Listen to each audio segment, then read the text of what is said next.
حملے بھی ہوئے، پھر انہوں نے آڈیوز بھی سنوائیں اور جو کہ ان کو دھمکیاں دے رہے تھے وہاں کے کانگریس مین، وہاں کے ارکان کانگریس جو ہیں، ارکان پارلیمان جو ہیں۔ اور پھر انہوں نے ایک اور چیز بھی کی، نہ صرف یہ کیا بلکہ انہوں نے فلسطین میں ہونے والے ظلم و ستم کے خلاف آواز اٹھائی، افغانستان کے بارے میں، عراق کے بارے میں، ہر جگہ جہاں جہاں مسلمانوں کو نشانہ بنایا جا رہا تھا ان کے بارے میں آواز اٹھائی، اور اس آواز اٹھانے کے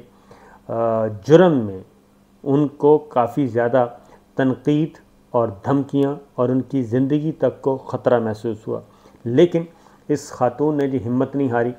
اور اسی طرح مسلم حکمران جو ہیں، 3 خاص طور پہ میں کہوں گا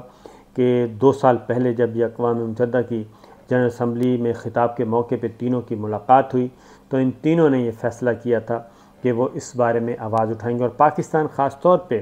اس سلسلے میں بہت زیادہ رول ادا کرتا رہا ہے،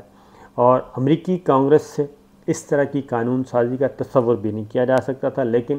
الہان عمر نے اپنا بل پیش کیا۔ وہ بل کئی ماہ سے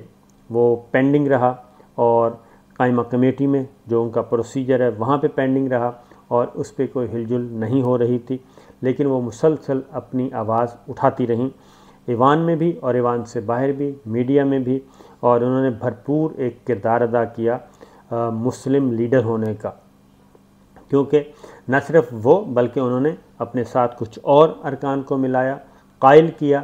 کہ اس سے پوری دنیا میں ایک نفرت پیدا ہو رہی ہے، اور یہ مسئلے کا حل نہیں ہے کہ اسلاموفوبیا کا شکار ہوا جائے، یا اسلاموفوبیا یا اسلام دشمنی کو کوئی بھی ریاست یا کسی ریاست کے شہری جو ہیں اس کو پروموٹ کریں، اور پروموٹ کرنے کے بعد ہم یہ تصور کریں کہ ایک جو ہے ہم آہنگی دنیا میں ہو اور دنیا میں پیار محبت اور دنیا میں امن ہو، یہ پاسبل نہیں ہے۔ ایون ان کو الہان عمر کو ڈونلڈ ٹرمپ جو ہیں سابق امریکی صدر،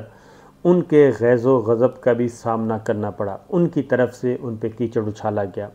اور بہت سارے ارکان نے ان کے ذات پہ، ان کے کردار پہ کیچڑ اچھالنے کی کوشش کی، لیکن وہ ڈٹی رہیں اور ڈٹ کر جم کر ان کا مقابلہ کیا، اور بالآخر یہ جو ہے لیجسلیشن ہو گئی، اور اب اسلاموفوبیا کے خلاف بات کرنا اور اسلام دشمنی، مسلمانوں کے خلاف ایک ایز کمیونٹی ان کو نشانہ بنانا، ان کی مساجد پہ حملہ کرنا، اور ان کی عبادت گاہوں پہ ان کی عبادت پر خلل ڈالنا، اور ان کے جذبات کو مجروح کرنا، مسلمانوں کے اسلام کے خلاف پروپیگنڈا، یہ ساری کی ساری چیزیں جو ہیں اب وہ مانیٹر ہوا کریں گی، اور اس سے دنیا بھر کے مسلمان جو ہیں وہ خوش ہیں۔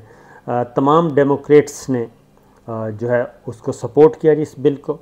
اور تمام ریپبلکنز جو تھے انہوں نے اس کو اپوز کیا، لیکن میجورٹی تھی وہ کامیاب ہو گئے، اور اس بل کو حکومت نے بھی، یعنی کہ ڈیموکریٹک پارٹی نے بھی، ڈیموکریٹس نے بھی اس کو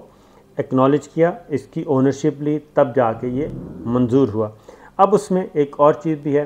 کہ اب یہ جائے گا سینٹ میں۔ سینٹ میں ابھی اس کی جو پاس ہونے کا مرحلہ ہے وہ کافی ہے پھنسا ہوا ہے۔ اس کی وجہ یہ ہے کہ ریپبلکن کے وہاں پہ 50 سینیٹر ہیں، 48 ہیں ڈیموکریٹس کے، 2 آزاد ہیں، اور اس کو منظور کروانے کے لیے وہاں سے ضروری ہے کہ ریپبلکن کے بھی سینیٹرز جو ہیں ان میں بھی لابنگ کی جائے اور ان سے بھی منظور کروایا جائے، اور البتہ پریزیڈنٹ بائیڈن جو ہیں وہ اس بل کے منظور ہونے پہ انہوں نے خیر مقدم کیا ہے، وہ اس بل کو سپورٹ کر چکے ہیں اور سپورٹ کا اعلان کیا ہے۔ اس کا مطلب یہ ہے کہ جیسے ہی یہ بل سینٹ سے منظور ہو کے، اگر یہ سینٹ سے منظور ہو جاتا ہے تو پریزیڈنٹ بائیڈن کے پاس جب جائے گا تو اس کا مطلب ہے کہ وہاں سے کسی قسم کی کوئی رکاوٹ نہیں ڈالی جائے گی۔ پھر اس بل کی مخالفت اسرائیل نے بھی کی، اور خاص طور پہ اسرائیلی کافی وہاں پہ متحرک ہوئے، ان کی لابی متحرک ہوئی، لیکن وہ بھی کام نہ دھرا جا سکا۔ اب اس کا ہوگا کیا؟ باقاعدہ طور پہ اگر یہ بل منظور ہو جاتا ہے تو باقاعدہ طور پہ اسلاموفوبی دنیا بھر میں کسی بھی ملک میں اسلاموفوبیا، اسلام دشمنی، مسلمان دشمنی جو ہے اس کو مانیٹر کیا جائے گا، اور نہ صرف مانیٹر کیا جائے گا بلکہ اس پہ امریکی حکام، امریکہ ایز ریاست جو ہے اس کو ایکٹ کرنا پڑے گا۔ اس کے کہاں کہاں یہ سب کچھ ہو رہا ہے۔ اس وقت سب سے زیادہ جو ہے وہ فلسطینی اس کا شکار ہیں، اس کے بعد انڈیا پہنچ جائیں، انڈیا میں بہت زیادہ یہ معاملہ ہے، فرانس میں بہت زیادہ ہے، یورپین کنٹریز میں سر فہرست فرانس ہے جو کہ اس کو ریاستی جو سرپرستی میں یہ سب کچھ ہو رہا ہے، اسلاموفوبیا۔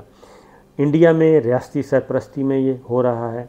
اور فلسطین کے خلاف اسرائیلی ریاستی سرپرستی میں یہ سب کچھ ہو رہا ہے۔ تو یہ ساری چیزیں جو ہیں وہ ہو رہی ہیں، اور خاص طور پہ الہان عمر کو یہ بھی کریڈٹ جاتا ہے کہ اپنے اس بل سے ہٹ کے انہوں نے کہا تھا کہ اگر اسلاموفوبیا کو اسی طرح پروموٹ کیا جاتا ہے تو پھر امریکہ میں اور حماس میں کیا فرق ہے، امریکہ میں اور جو ہے کیا کہنا چاہیے اسرائیل میں کیا فرق ہے، اور یہ جتنی بھی شدت پسند تنظیمیں ہیں ان میں اور ان میں کیا فرق رہ جاتا ہے۔ تو اس لیے ہمیں ایک ماڈرن اسٹیٹ کے طور پہ، ایک فراخ دل معاشرے کے طور پہ ہمیں بالکل ایکٹ ایسا کرنا چاہیے تاکہ یہ چیز ختم ہو، اور اس سے سوائے اس کے کہ شدت پسندی میں اضافہ ہوتا ہے، انتہا پسندی میں اضافہ ہوتا ہے، اور کچھ نہیں ہوتا۔ تو کہنے کا مطلب یہ ہے کہ الہان عمر نے جی وہ کام کیا جو کہ بڑے بڑے، حالانکہ مسلم حکمران اگر چاہتے تو اپنا وزن جو ہے وہ ڈال سکتے تھے، وہ باقاعدہ طور پہ OIC کی فورم سے یہ بات جانی چاہیے تھی، ڈٹ کر مقابلہ کرنا چاہیے تھا، لیکن ایسا کچھ بھی نہیں ہوا، اور بالآخر الہان عمر اور ان کے ساتھ ایک اور خاتون اور پھر 2 اور خواتین، ان سب نے مل کے یہ کام کیا، اور اس طریقے سے کہا جا سکتا ہے کہ یہ جو اتنا بڑا کارنامہ ہے، الہان عمر ایک ایسی خاتون، ان کا پروفائل دیکھیں آپ جی، کہاں سے وہ چلیں اور اللہ تعالیٰ نے ان سے کیا کام لیا۔ تو دیکھتے ہیں جی آگے کیا ہوتا ہے، اس کو امپلیمنٹ کیسے کیا جاتا ہے، اس کا پولیٹیکل یوز بھی ہو سکتا ہے مستقبل میں،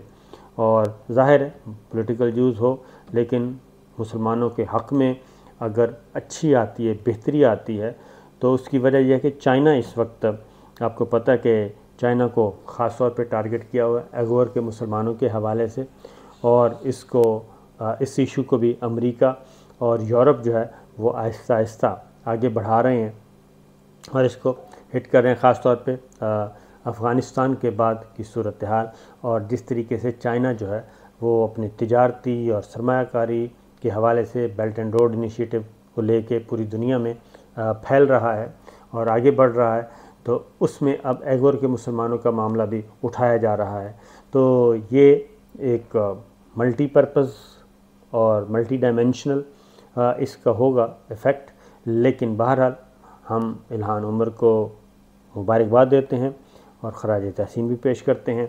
کہ انہوں نے، ان کے ہاتھ سے ایک اچھا کام ہوا اور ڈٹ کر ہوا۔ اجازت دیجیے، اللہ حافظ۔